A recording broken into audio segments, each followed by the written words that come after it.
We had less than a fortnight before New Year, and we still hadn't caught any fish yet. Our nets didn't bring anything up worth keeping, just some kelp, rocks, and empty shells. No crabs, no fish, no lobsters, no serpents, nothing worth selling in the docks except for a few shells for the tourists and some kelp for some of the shops. We had one final stop we could check. A little fishing spot no one else knew about that was closer to Cope than it was to Stromer, so as long as we didn't get caught, we would be fine. So we sailed the Blue Aurora to the fishing spot between three different rocks that jutted out of the ocean. Perfectly in the center of those three stones, we threw down our nets, hoping to catch plenty of the silver fish we saw in that crystal blue water. The nets down, we pulled up the nets, hoping to catch the fish. We pulled up the nets, and we could see so many silverfish in the nets, all squirming and swimming as they tried to escape our nets. As we kept pulling up the nets, they felt heavier and heavier as we finally brought our nets up, expecting to see half a ton of silverfish to sell at the market. Instead, what we pulled up was half a ton of silver coins. Stromer silveri, to be exact, 30 grams of pure silver with the seal of the Patriarch on one end and an ammonite on the other side. All of them fresh with no damage, no barnacles, and no algae. The captain did not know why this happened, but we threw our nets over again and pulled up even more silver. It wasn't fish, but it would be more than the wages we would have earned otherwise. Still, it was very strange since they were definitely fish in the water, but they changed into Sylvie when they reached the surface. So we threw over our nets one last time, and this time the hordes of the squirming silverfish dissolved into a single human shape that was pulled on board. Despite being pulled out of the ocean, the young girl was dry, dressed in red and yellow with a top hat that had many ribbons and scarves, making her look like a performer more than anything. She was dumped out of the net, and she rolled out of the net, and she held out her hands, three strange cards in her hand as she held them out for us to see. Ta-da! I assume you accept my fare to Psipolis? She asked in a strange accent none of us can place. The captain of the Blue Aurora accepted Adansi's fare as they sailed back to Psipolis.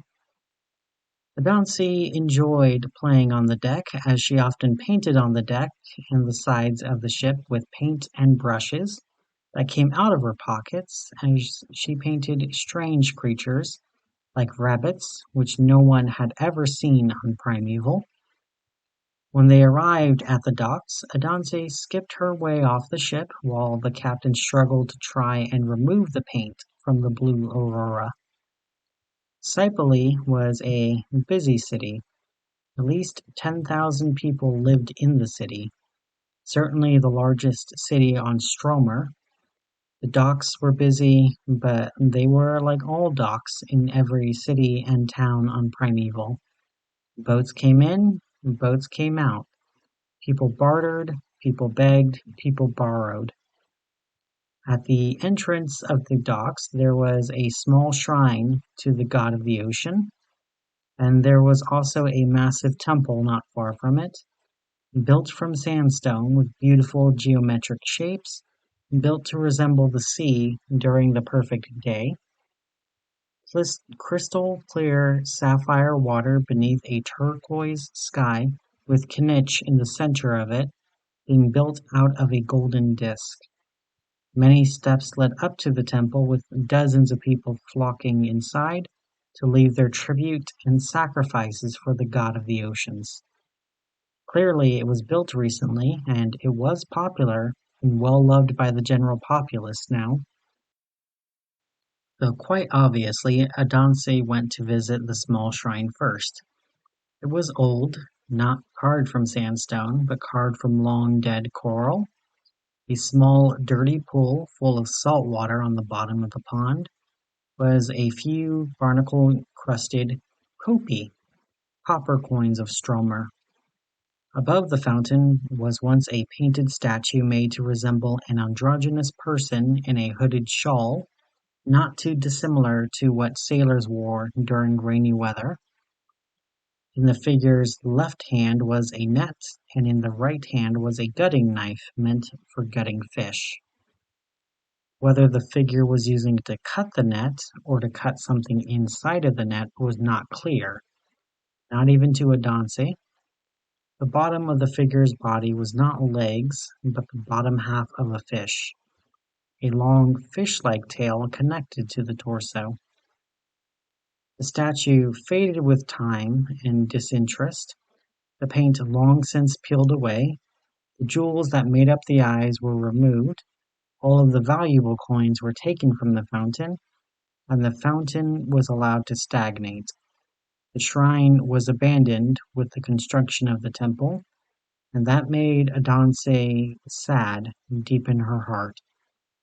She had seen abandoned places of worship before, temples to unknown gods reclaimed by natures, churches built on the bottom of the ocean, sunken above by the wrath of the ocean, shrines to the stars that were barely stones on top of moss-covered peat, places of worship covered in graffiti and broken glass within urban decay, libraries that contained thousands of millennia worth of debate, worship in the void of space that would never be read by any living being again. But there was still a beauty, awe, and something holy about an abandoned holy place after humanity had left. The memory that in the final moments of humanity, that they protected their holy place, and their holy places gave them comfort in their final moments. It is tragic but cathartic to see such a place, and a good place for the goddess to reflect on all that is. A place of worship that left simply to decay without care nor worship was something horrid, like a spoiled child that left their parents to go play with the neighbors, and they decided that the neighbors are better parents because they have newer toys or sweeter food. The residents of Psipolis didn't even try to deconsecrate this shrine, nor did they try to include the old shrine as part of the new temple. "I'm sorry," Adansi whispered to the old shrine, only to hear a cough behind her, and she turned to see a hooded figure that was struggling to stand. They were hunched over under the weight of their cloak, holding themselves up with an old pole that looked like it was used for pushing gondolas. At their side there was a rusty gutting knife that looked like it hadn't been used for a very long time. Just beneath the cloak hem was a long, singular fish tail that slithered across the wood of the docks. The god of the ocean stood before Adansi, and all she could think was how poor this deity looked. Barely standing, aged and half-starved. She did the only thing she could think of. She asked the old god a question. "Does anyone still visit your shrine?" she asked the aged earth-shaker. He grumbled in a voice that sounded like an old fishwife, but the beard underneath the hood had algae and barnacles growing from it as they spoke. "A few retired fishmen come to leave me tribute, prayers, thanks. But they don't come because they miss me. They come because they're not allowed in the temple," the ocean god said as Adansi nodded. "I can take you to the temple and help you get residence there," Adansi offered, only for the ancient ocean god to grumble. "Do you really think that I'm going to walk up to the temple with you just because you're the goddess of Lockhart? I may be an old god, but even old gods have pride, little marquess," the figure said with a prideful but tired smile underneath her cloak. Adansi did not waver in her smile. The goddess was not offended as the little girl spoke. "I'm not a god asking for the company of another god. I am a little girl asking an elder for an escort to the temple. Surely you wouldn't deny a young girl that, would you? She asked the ancient ocean god, who was silent for a moment. Before they nodded, and they offered a hand out to Adansi, who took it in her own and as they slowly walked to the new temple of the sea. The old ocean god remembered, just for a moment, what it was like to be a grandparent and escort the grandchild. A momentary memory from a life so long ago it didn't feel real. The steps leading up to the temple were oddly clear of people as Adansi and the ancient god of the ocean approached the temple. At the front doors of the temple there was an unexpected sight in front of the temple. There weren't acolytes, they weren't worshippers, there weren't priests, there wasn't a fire, nor was there a fountain. In front of the temple were armed guards, keeping most people from accessing the temple. There was a small line of worshippers who wanted to get in, and they were lined up as they approached the doors. The guards evaluated them and decided if they could go inside or if they would be sent away, unable to enter. But from both those allowed inside and from those sent away, money was taken from them both, dropping Sylvie into the money box, with a small platitude from the temple guard. Alukun appreciates your tribute. Your gold goes to good work. Thank you for keeping your temple beautiful. Still, a lot more were sent away than were sent in. Those who paid well were the ones who were let into the temple. Those who struggled to find 2 kopi to pay the guards had their coins taken almost harshly and sent away, while the guilty coins of gold were taken with ease, as the wealthy went into the temple with their sacrifices to Olokun, the name of the ocean god who stood next to Adansi. Can we have your coins? The guard asked Adansi and Olokun, as Adansi withdrew 3 cards from her front pocket and faced them all towards the guard. The faces of the cards facing the guard and the back facing Adansi, so the guard saw the cards, but Adansi could only see the back of the cards. Pick a card, any card, Adansi said as the guard tilted his head. I think you're doing this backwards, sweetie, he said with a chuckle. Armo had spent all day guarding the temple. He was used to people bribing him, begging him, and even threatening him to try and get into the temple, but he never expected to see a little girl with her grandfather trying to do a magic trick for him while trying to get into the temple. Trust me, there's a point to the trick, Adansi whispered to Armo, the guard, who shrugged and picked the card in the middle as he took it, and Adansi flipped the 2 cards in her hand, seemingly vanishing from sight, maybe up her sleeves or her glove. Armo did not know, but he had to assume that the little girl was building up to something. Now, I believe you asked for coins? Well, I'm not sure if I have any in my pockets.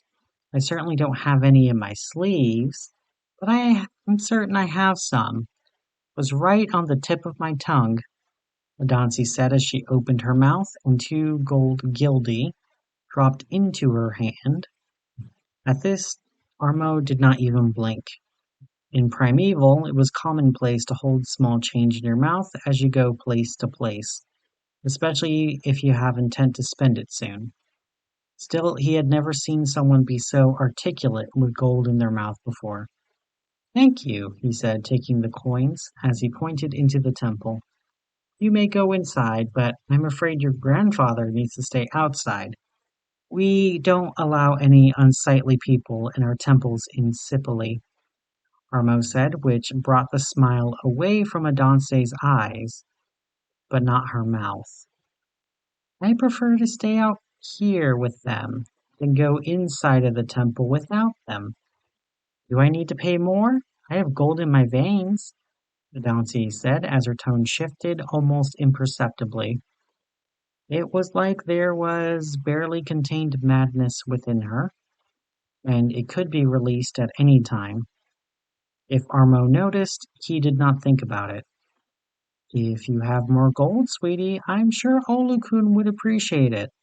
I always preferred shells to gold, the old god said, which the guard ignored.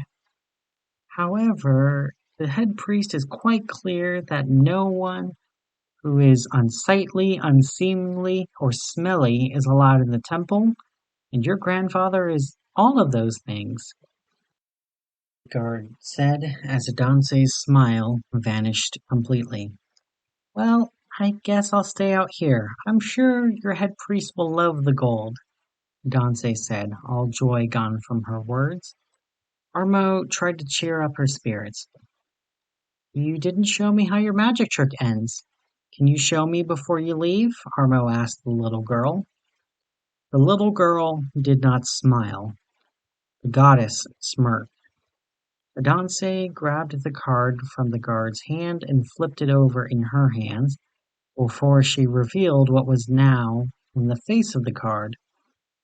On the face of the card was an image of the guard behind bars, and when the image saw the guard, the image moved to face the guard and tried to reach beyond the bars before being stuck in that position, no longer moving. What the fuck was that? The guard asked Adanse. That was you. How can that be me if I'm me? Armo asked Adanse as Adanse tilted her head. Are you?